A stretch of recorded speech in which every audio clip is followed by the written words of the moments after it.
पदित भाड़े धमकी रे जहिया माथा हमारी जाई सनकी रे।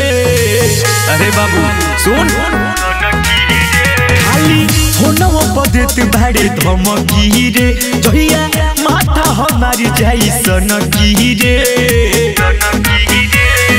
पीठ पीछे नानी हम सामने से फरियाते हैं। आओ ना हमारा जिला में रंगदारी तुम्हें दिखाते हैं। आओ ना हमारा जिला में रंगदारी तुम्हें दिखाते हैं।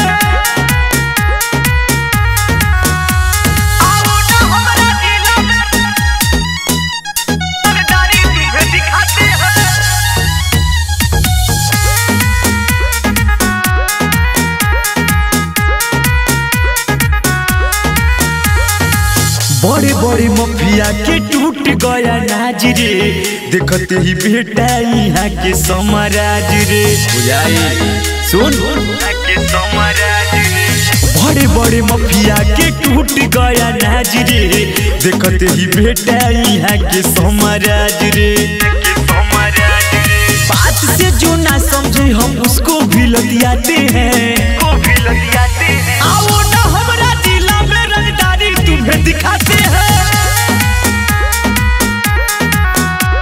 आओ ना हमारा जिला में रंगदारी तुम्हें दिखाते हैं। आओ ना हमारा जिला में रंगदारी तुम्हें दिखाते हैं।